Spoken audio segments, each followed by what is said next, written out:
Right now, the man who brought down the governor's house. We have a new video of the man believed to be Jim McGreevy's former lover. Plus, Hurricane Charlie slams into mainland Florida as a Category 4.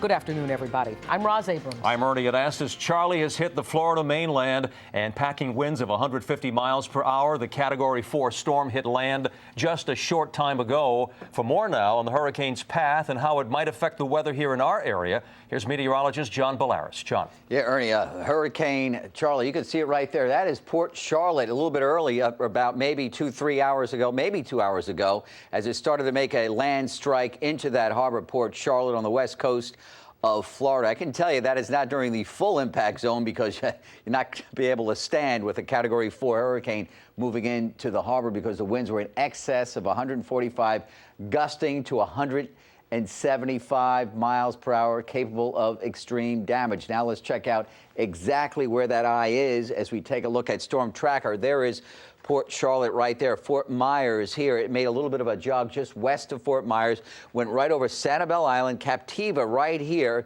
grazed that island about a half hour ago and moved right on into the harbor of Port Charlotte now with that storm surge of 10 to as much as 18 feet, surging right up through the harbor, and it continues to chug to the north and east at 20 miles per hour with the wind still sustained at 145. Let's check out now our wind field. You can see where that buzzsaw wind is. Right in there, that red shield in there, that 30-mile radius, right around the eye. Winds there in excess of 100 to 150 right in there as it went through the harbor, and that is a buzzsaw taken down, I'm sure, many structures.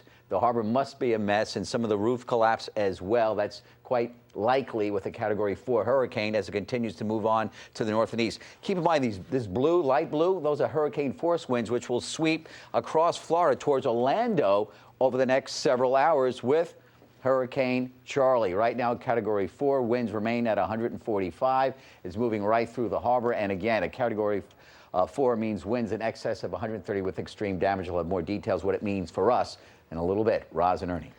John, as you know, we have a reporter who is on the scene right now to bring us a first-hand update. There you see the map where the hurricane is going over land right now. Let us go to CBS correspondent Jennifer Donnellan. She is live in Clearwater, Florida, with a report for us. Jennifer. Good evening. Residents here in the Tampa Bay area have spent the past 36 hours preparing to take a direct hit. As you can see, they dodged a bullet. Hurricane Charlie surpassed everyone's expectations. It's causing some extensive damage just south of here. We have some pictures for you from Port Charlotte, where Charlie has taken over. Heavy rains, strong winds, and the surf is also very heavy.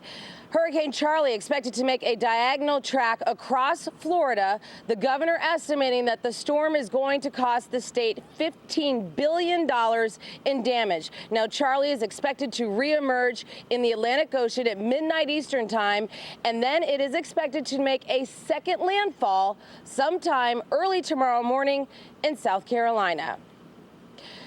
As for the Tampa Bay area, they haven't been spared altogether. They are expecting some hurricane force winds and tropical force winds later this afternoon.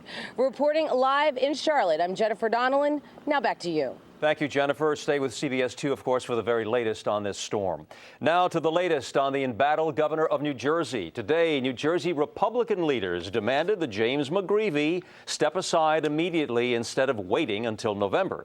As expected, sexual harassment lawsuit by McGreevy's alleged former lover, Golan Sepil, was not filed today. Meanwhile, Sepil's attorney is expected to hold a news conference sometime today. He is scheduled to speak at any moment, in fact, on the west side of Manhattan. When he does, CBS 2 will bring it to you live. Ross? And there's a live picture that you are looking at right now as we await Mr. Sepil's attorneys. CBS 2 has a team of reporters following every single angle of this story. We have political reporter Andrew Kurtzman in the New Jersey State House, along with Christine Sloan, and David Diaz is on the west side. We're going to begin with Andrew in Trenton. Andrew. Well, Roz, Governor McGreevy kept a very low public profile today. He held no public appearances, but the revelations about the scandal that led to his resignation kept tumbling out.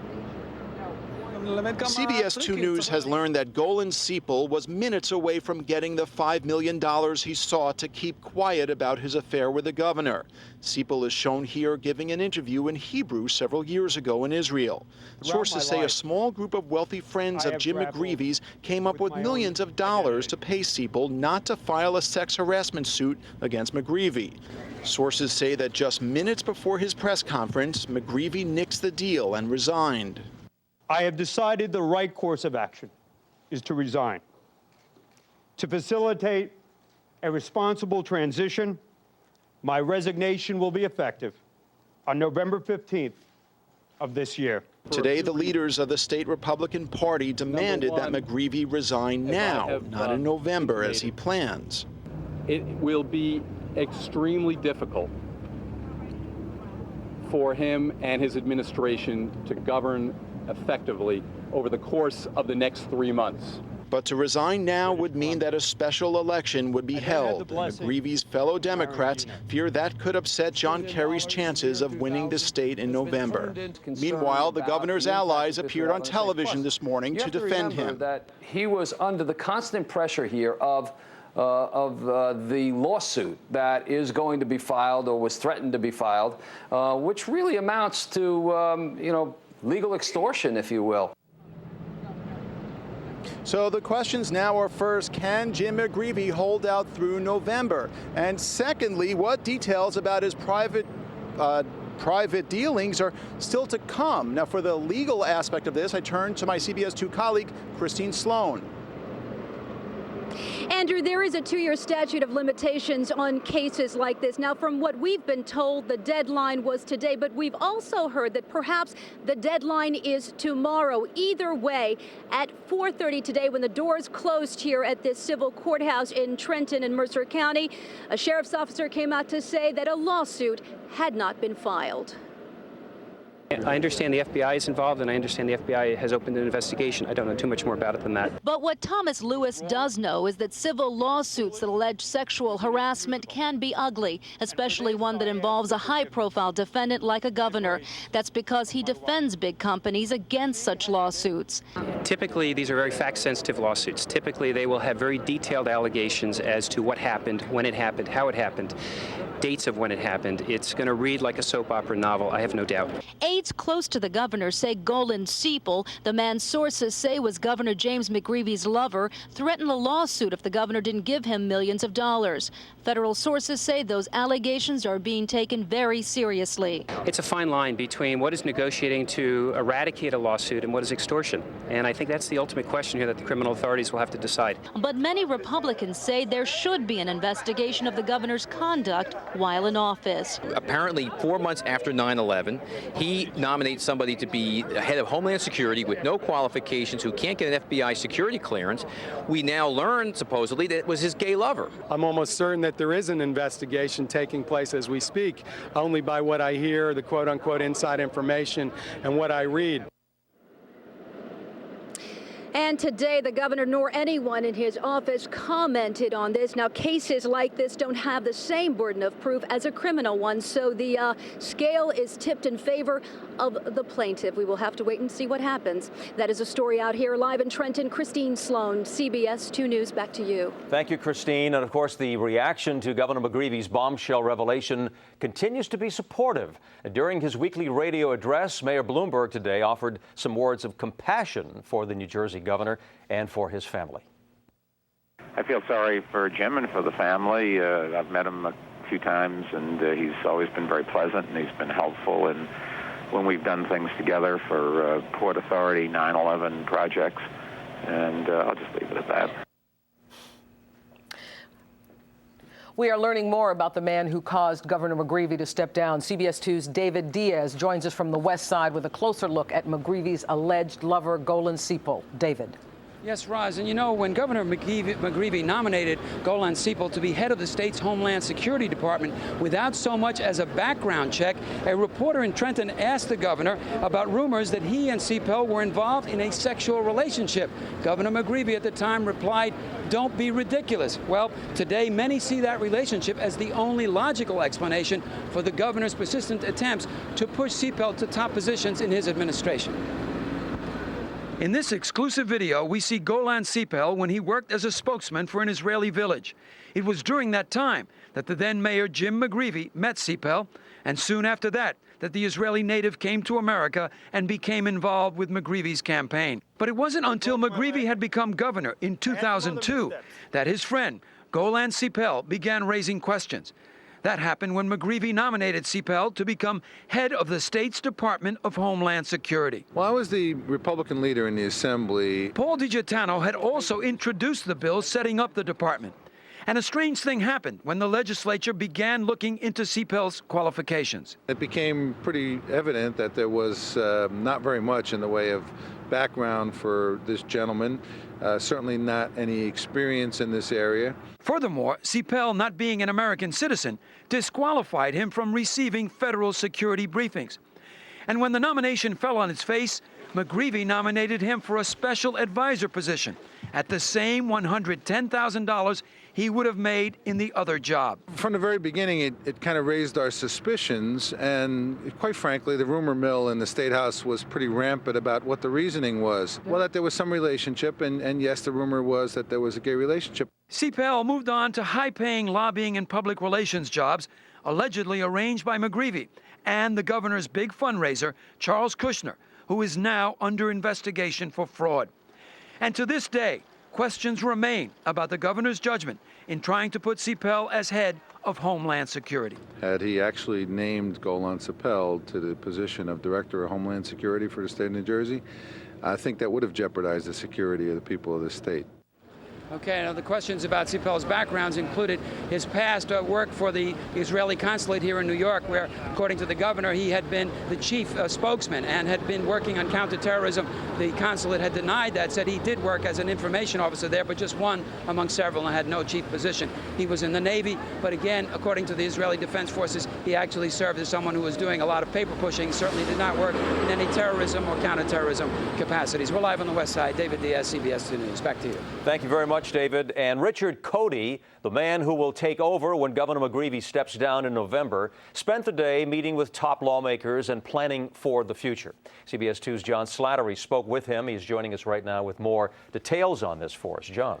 Ernie, Richard Cody himself said it. What a difference a day makes. Yesterday, a state senator. Today, he's in line to be governor. As he entered a gymnasium where for years he's coached youth basketball, New Jersey Senate President Richard Cody stated the obvious. My life changed dramatically yesterday. The West Orange Democrat, who is 57, will serve out the remainder of McGreevey's term, which ends in early 2006. The governor announced he would stay on until November 15th, which is a pivotal date. If the governor were to leave before November 15th, a special election would have to be held. And that's what New Jersey Republicans were today clamoring for. But Cody defended McGreevey, saying the governor is just following the law and it's his decision. Up in Connecticut, the governor announced a resignation that took effect later on. I don't know whether it was a month or 6 weeks or whatever. It wasn't effective that day, sir. So this is not the first time this kind of situation has happened. Cody was asked about the impropriety of McGreevey putting on the state payroll the man with whom he had the alleged affair. No, I think the governor admitted he made a mistake in the hiring, and it's time to move on. Taking over in mid-November, Cody would, of course, be just an interim governor. He was asked if he plans to pursue the job on a permanent basis and run for the office. Anybody that's been in state government for 31 years, anyone who's been in a leadership position for 10 years, thinks about it. But I can't honestly, as I said before, stand here before you right now and say I'm going to run. McGreevey's impending departure opens up a whole host of political scenarios. If John Kerry wins the presidency, New Jersey Senator John Corzine might be considered for a cabinet post. But if Kerry loses, Corzine may run for governor. And if he did that, it's likely the Democrats would go with Corzine, not with Cody. Ernie? A lot to follow here. Thank you, John. Stay with CBS 2 for continuing coverage of Governor McGreevey's resignation. Coming up at 5:30, the governor's wives. What did they know and when? Still ahead for you today at 5 o'clock, the woman who was the first to bring gourmet kitchen to your living room, remembering legendary television chef Julia Child. Plus, Shiite cleric Muqtada al-Sadr surrounded and believed to be wounded in Iraq. We will have details on the fierce fighting in Najaf. And also coming up today, Olympic gold medalist Sarah Hughes shows us what's being done to keep athletes safe in Athens. A personal tour of the Olympic Village coming up. Legendary chef Julia Child has died. The cooking icon passed away at her home in California. And CBS 2's Katie McGee is here now with a look back at her very long and an accomplished career. What a woman. I'll tell you what, Ernie, Raj, she was one amazing woman. I learned a lot about her today, and I think you'll find some surprises. And if you think about it, before there was Emeril or the Iron Chef or even the Food Network itself, there was Julia Child. Julia was the first to combine culinary arts with a television camera, and it was definitely a recipe for success. I'm Julia Child. She didn't begin her television career until the age of 51, but Julia Child quickly became a household name. She really paved the way for anybody doing anything with food on television. Her energy was always high. She was always having a great time, and if she made a mistake, it didn't matter. It was part of the game. But not her original plan. Child was born in Pasadena, California, and had hoped to be a writer. Instead, Julia went to work for the Office of Strategic Services, a forerunner of the CIA. She was sent overseas, where she met her husband, Paul Child. While living in Paris, Julia enrolled in the Cordon Bleu cooking school, taking her first cooking lesson in her mid-30s. The rest, as they say, is history. She was real. I mean, she took some food, no matter what it was, and made it delicious. And people ate it up. Julia's first cookbook, Mastering the Art of French Cooking, was published in 1951. And though many more followed, Child was best known for her PBS series, The French Chef, which first debuted in 1963. She received a Peabody Award and an Emmy for her work, which fellow chef and TV host Bobby Flay says for Child was more like a labor of love. She enjoyed herself, whether it was high-end cuisine or whimsical food. No matter what, she appreciated it all. According to Flay, she knew how much she was appreciated, too. When she walked into a restaurant, before she sat down at her dinner table, she would walk into the kitchen and shake hands with everybody from the chef to the dishwasher. I mean, and up and down, because she knew how important it was that she was in their restaurant. Julia Child was 91, only 3 days shy of her 92nd birthday. One of a kind, truly an icon. Did you say in your package how tall she was? No, I didn't. She was 6'2". Amazing. I knew she was tall. I didn't know she was that tall. And she carried it with pride. Oh, sure. Yeah. She was a doll. Yes, she was. In other news today, Buildings Department investigators will spend the weekend at a Times Square high-rise trying to figure out what caused a deadly elevator accident. Freight elevator operator Carl DeClerc was killed inside 5 Times Square. The elevator malfunctioned and it soared to the 37th floor under tremendous pressure, and then it crashed into the top of the shaft. The 63-year-old was killed on impact. Ross? John Bolaris is next with the latest on Hurricane Charlie, but Tropical Storm Bonnie is also making a deadly impact. See the destruction she caused. That's coming up. And coming up later on, Dr. David Marks looks at what obese teenagers are doing to lose weight. Is it really the best thing for them? Coming up.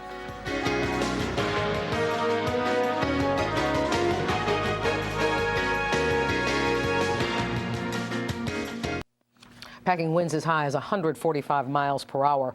Hurricane Charlie has touched down on Florida's Gulf Coast. And our meteorologist John Bolaris here right now to update us on the storm and tell us just how Charlie might affect our forecast. But you know what? Before we do that, we do have a news conference. Stand by. I'm going to tell you exactly what we have going on right now. We're following up on the Jim McGreevey story right now, and this is a news conference with Alan Lowry, who's the attorney for Golan Sepel, the man at the center of this controversy. News conference, I believe, is about to start. This is the attorney, Alan Lowry. Let's listen in to see what he has to say. My name is Alan M. Lowy, A-L-L-E-N, M-L-O-W-Y. I'm an attorney for Golan Sepel. Y, no E. And A-L-L-E-N. And this is, I'll do my best to speak up. And this is Rachel Yosevitz, Y-O-S-E-V-I-T-Z. She's counsel Y-O-S-E-V-I-T-Z. Yosevitz, Rachel. She's an attorney with me. She's from New Jersey? I read the following statement made by my client, Golan Sepel.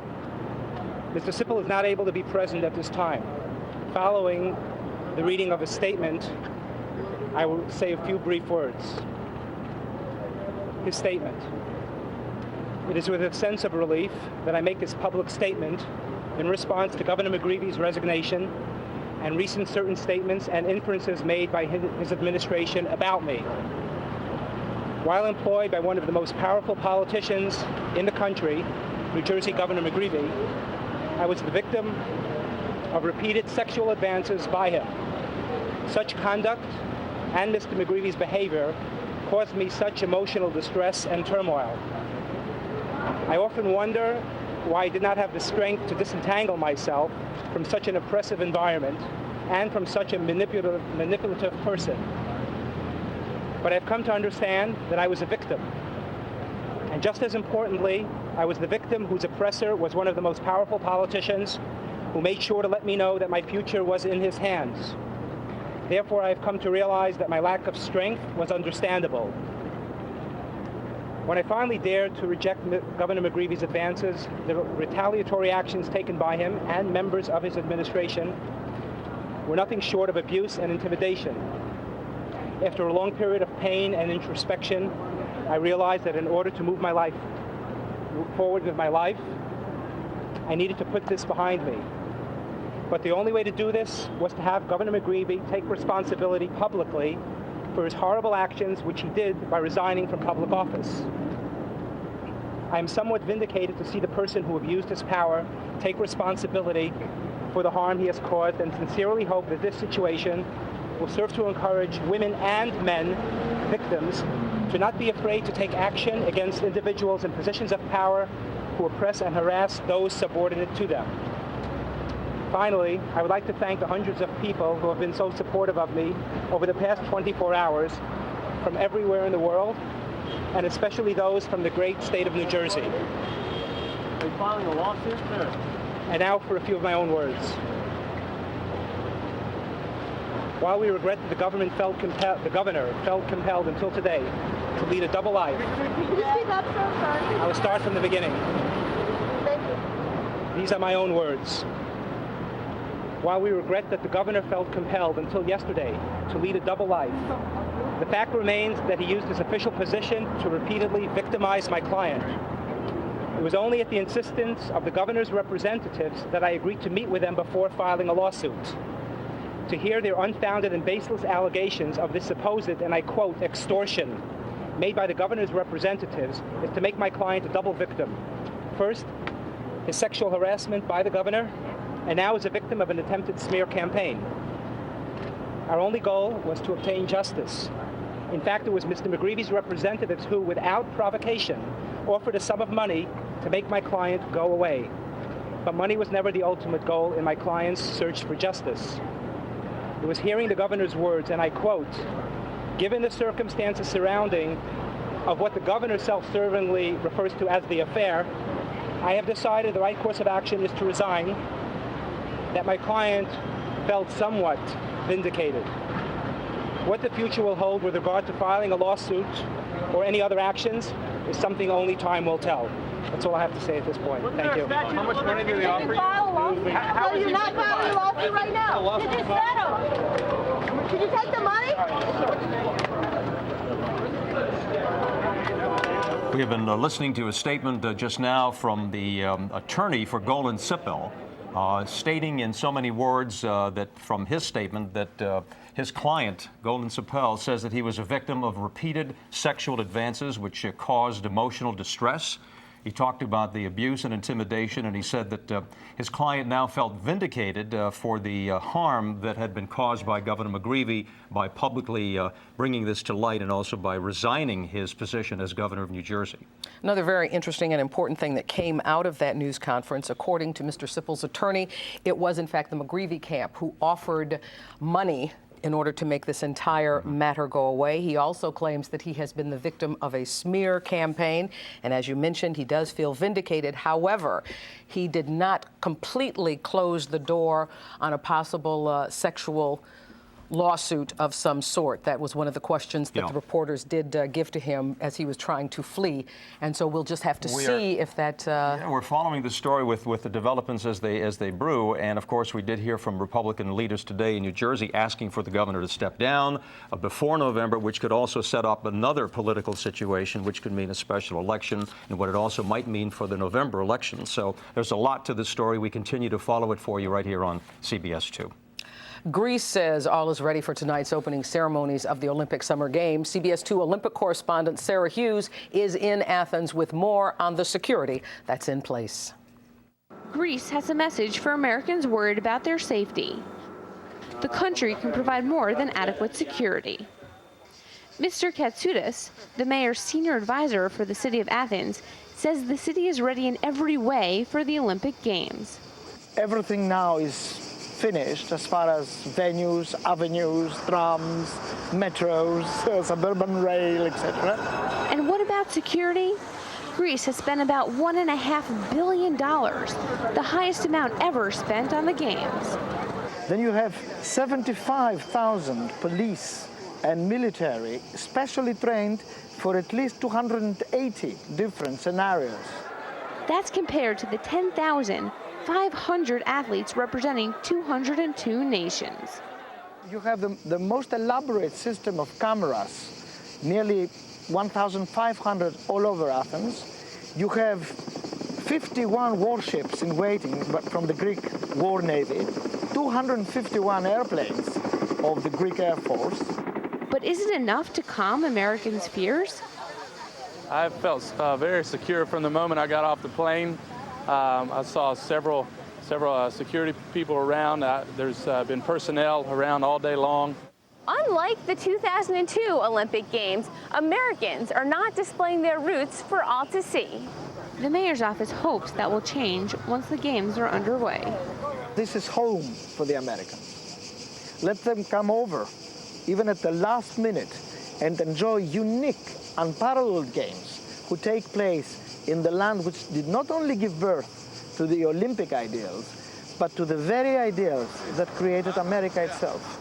In Athens, I'm Sarah Hughes for CBS 2 News. And coming up, one of the most intriguing questions of the McGreevy scandal, what his wives knew and when they knew it. And we'll also explore that issue coming up next. A woman born with no limbs is suing a major airline she claims would not allow her to fly with them. I'm Hazel Sanchez. I'll have her story coming up. Here's the latest. Right now, Hurricane Charlie is battering Florida's Gulf Coast. The Category 4 storm hit land at about an hour and a half ago with winds of up to 145 miles an hour and a wall of water at least 10 feet high. Governor Jeb Bush has said Charlie could cause more than $15 billion in damage. The hurricane comes on the heels of Tropical Storm Bonnie's heavy rains yesterday. Bonnie spawned tornadoes heading up the East Coast today, killing at least 3 people in North Carolina. The powerful twisters ripped down power lines and tore the roofs off several homes. Our meteorologist John Bellaris is here now with more on the disastrous situation in Florida. John. Yeah, Ernie, Hurricane Charlie, the worst hurricane to strike southern Florida since Andrew in 1992. Andrew hit just south of Miami. This is just the opposite on the west coast of Florida. This went through Port Charlotte, a little bit beam west of Fort Myers. It passed Fort Myers by about 30 miles to the north and west, went over Sanibel Island, Captiva, right through here, right through the harbor, pushing a wall of water 10 feet to as high as 18 feet possible. But now look at Charlie really taking off across the Sunshine State. Now there is the eye still intact as he moves inland, heading towards Orlando. Orlando, Florida will be experiencing hurricane force winds shortly as sweeps across and then eventually reemerges back out over the open waters and perhaps holding some identity as still a hurricane or downgraded tropical storm and maybe re-intensifying some once Charlie touches the water once again. Now let's check out some of our maps and we'll tell you exactly what it means for us. Currently going through near Fort Myers, will reemerge off the Florida coastline overnight. Saturday afternoon already near the Carolinas as a tropical storm and or hurricane, depending on if it continues to grow over the open waters, and then over us as a storm, tropical depression, possible tropical storm with gusty winds and some heavy rains and some flooding rains quite likely come Sunday. I'll have all the details, a complete wrap-up, 5-day, right through your weekend in just a little bit. Ernie and Roz. Sounds good, John. Thank you. And recapping our other big story, the attorney for the man who allegedly had an affair with New Jersey Governor McGreevey spoke out today. He read a statement from his client, Golan Sipol. In it, Mr. Sipol claimed Governor McGreevey made repeated sexual advances toward him. I was the victim of repeated sexual advances by him. Such conduct and Mr. McGreevey's behavior caused me such emotional distress and turmoil. I often wonder why I did not have the strength to disentangle myself from such an oppressive environment and from such a manipulative person. Sipol's lawyer did not say if his client plans to file a sexual harassment lawsuit against McGreevey. Governor McGreevey's decision to go public about his homosexual relationship and to resign certainly has had a powerful impact on his family. Kirsten Cole is here now with more on that for us. Ernie, he has cited his family as part of the reason why he chose to step down, to avoid causing them any more pain. But one question has loomed large. Did his current or former wife, who each have a child with the governor, already know about his secret life before he revealed it to the world? Given the circumstances surrounding the affair and its likely impact upon my family and my ability to govern, I have decided the right course of action is to resign. Governor Jim McGreevey has always promoted his image as a family man. Yesterday was no exception, with his wife Dina and parents at his side as he revealed he had been involved in an affair with another man. In the ironbound section of Newark, where Dina Matos McGreevey had spent much of her youth, friends and political associates expressed support. We're just sad for Dina, the situation, but that's the thing they have to work out themselves. We know that she's very strong, and it's going to be some tough times ahead. Albert Contijo and his father have known Dina for more than a decade through her involvement in the Portuguese community, and as she was the Grand Marshal of this summer's Portugal Day Parade in Newark. It was then that those closest to her saw a marriage in distress. For those who knew her, it was obvious that she was under a lot of stress for the last 2.5 years. Contijo says rumors of McGreevey's homosexuality swirled while Dina and the future governor courted during his 1997 run. His first wife, Carrie Schutz, reached at her British Columbia home, would only admit to very open communication with her former husband, adding, "We think it's very courageous of him. His life has been dedicated to public service. He has always tried to do the right thing." Now, Matos McGreevey, who has been married to the governor for 4 years, continues to stay on in her role as executive director of the Columbus Hospital Foundation in Newark and devotes time to numerous boards and organizations. Roz. Thank you, Kirsten. Air France has been hit with a discrimination suit. A handicapped woman says the airline barred her from a plane because she has no limbs. CBS 2's Hazel Sanchez live in Lower Manhattan at the federal courthouse with this story. Hazel. Well, Roz, Adele Price, a dog breeder from England, was born with no arms or legs because of drugs her mother took during pregnancy. She says the challenges of being disabled were doubled by insults from an airline she sued today here in federal court. 42-year-old Adele Price says her humiliating experience began 4 years ago. She was trying to fly Air France from Manchester, England to New York City when she says an Air France agent barred her from boarding the flight unless she had a companion. She says the agent told her, "One head, one bottom, and one torso cannot and will not be allowed to fly with Air France." After finally paying a stranger to accompany her on the flight, she claims Air France agents continued to harass her when she arrived at JFK in New York, saying she could not return on Air France until she received clearance from several American doctors that she was fit to fly. And she says even after following their demands and losing hundreds of dollars in hotel and doctor fees, she was still barred from Air France. Her lawsuit alleges Air France violated the Americans with Disabilities Act.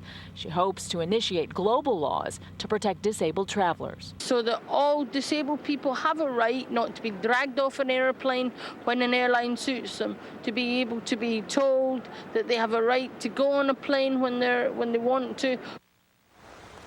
Miss Price ended up flying home on a different airline. She is now seeking monetary damages from Air France. We did reach out to Air France. They say they have no comment while they look into the matter. We're live in Lower Manhattan. Hazel Sanchez, CBS 2 News. Back to you. Thank you, Hazel. Federal agents say that they have broken up a Mexican drug ring that was smuggling cocaine on private jets into Teterboro Airport. DEA officials say that the 6 suspects flew in about 800 kilograms of cocaine from airports in Texas and Arizona after the drugs were smuggled into the U.S. from Mexico. Now, from there, the drugs were driven to a Manhattan hotel and they were sold. Authorities say the suspects pocketed as much as $3 million per trip. When we come back, confronted on tape. Hear what Ambry Frey had to say about Scott Peterson on the phone after they learned that his wife was missing. More overweight teenagers are having surgery to correct their problem. But is this healthy? I'm Dr. David Marks, and I'll have the story coming up. The Scott Peterson murder trial will resume on Monday with more recordings of phone calls between Peterson and his former mistress, Amber Frey. Police asked Frey to record her calls with Peterson less than 2 weeks after his pregnant wife disappeared. Yesterday, jurors heard Frey confront Peterson about his missing wife. It's very frustrating. Oh, no. It's very frustrating to have this fear inside my heart that you had something to do with this and that you may have possibly and potentially have killed your wife. Police believe Peterson killed his wife, Lacey, in their Modesto, California home in December of 2002 and then dumped her body in a nearby bay. 5:44 is the time right now. The CBS Evening News with Dan Rather is coming up at 6:30, and Dan is joining us live right now with more on Hurricane Charlie. Good evening, Dan. Good evening, Ernie. Well, as you've been reporting, Hurricane Charlie is now pounding Florida's Gulf Coast on the west side, packing 145-mile-an-hour winds.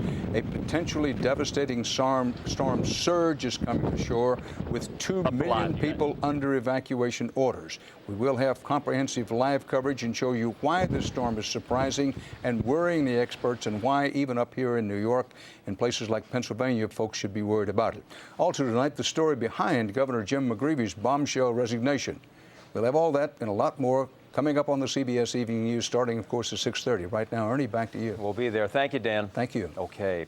A Long Island family is devastated when their 2-year-old daughter dies from heart failure.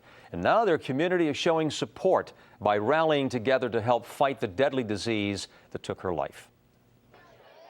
Several Hamptons communities are joining together in hopes of making a real difference in medical research and helping a local family through its grief. In June, one of Quogue's youngest citizens, 2-year-old Grace Detweiler, died of heart failure. Her neighbors and friends want to open eyes to the heart problems children and infants may face from pediatric heart disease. So hundreds are participating in a huge 2-day fundraiser happening right now.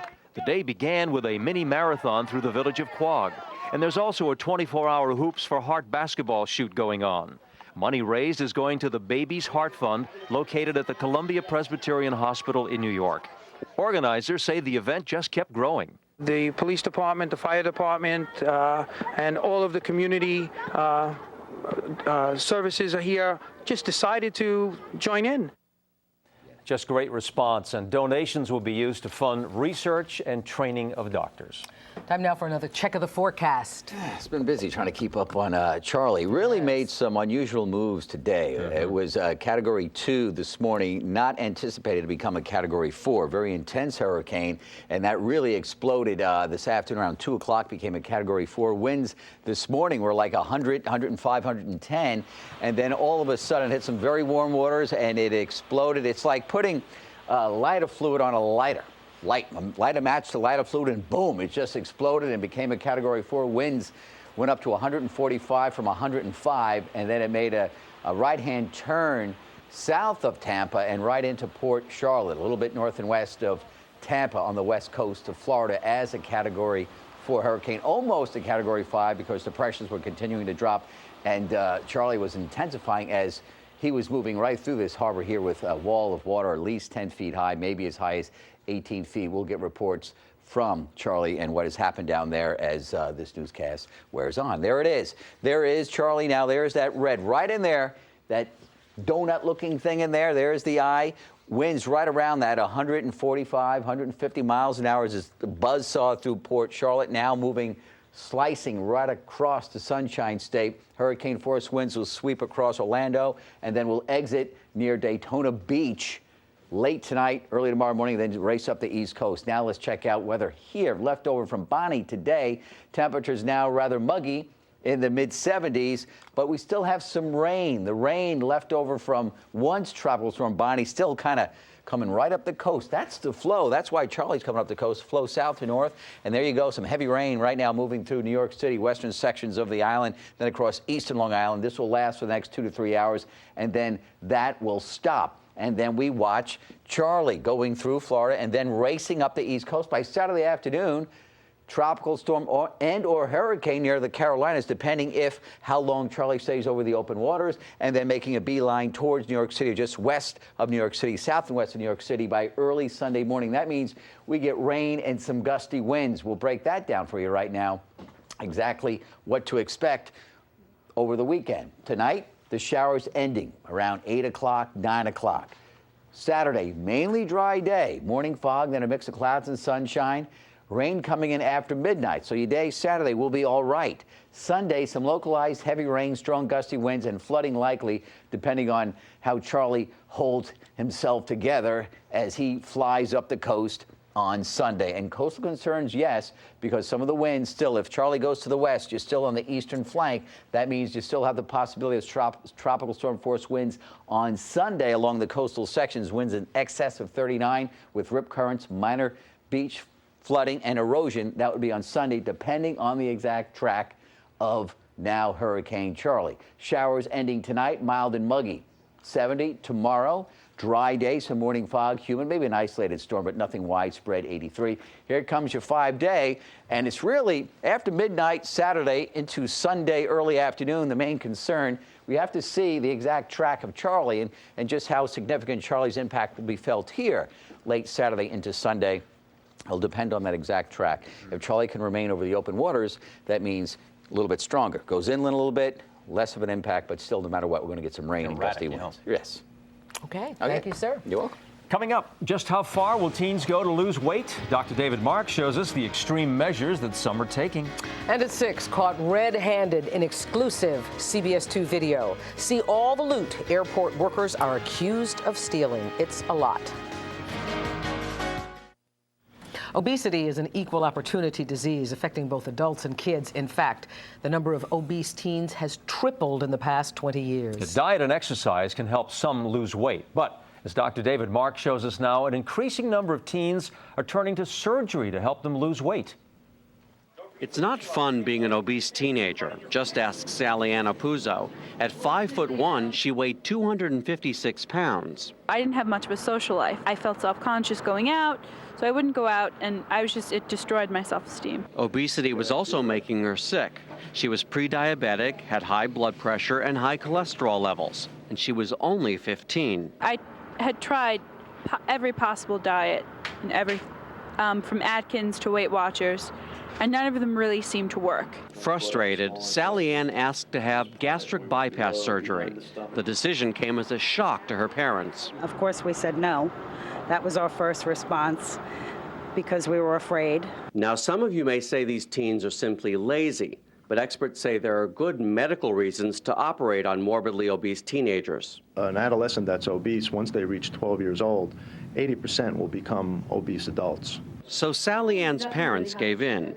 It's now been a year after her gastric bypass surgery, and the difference is clear. She's lost 80 pounds and wants to lose 30 more. And her self-esteem has improved. We're very grateful to the doctors. They gave our daughter her life. She's got one now. This is a serious treatment. Some studies show 1 out of 200 patients will die from the surgery, so it's not for everyone. But if you're about 100 pounds overweight or have other conditions like diabetes and high blood pressure, you may be a surgical candidate. Dr. David Marks, CBS 2 News. And that is it for us at 5. Thank you so much for joining us. I'm Roz Abrams. I'm Ernie Anastas right now. Dana Tyler and Michael Pomerantz on a look at the news tonight at 6 o'clock. Ernie, Roz, thanks. Straight ahead at 6 tonight, a lawyer for the man at the center of the sex scandal that brought down Governor McGreevey says his client was the victim of sexual advances by the governor, and we'll have live team coverage. Hurricane Charlie hits Florida's mainland as a dangerous Category 4 storm. We'll show you the latest conditions and continue to follow Charlie's path. And first, CBS 2 showed you those luggage screeners pocketing passengers' belongings. Now, a look at the loot. The news at 6 is next.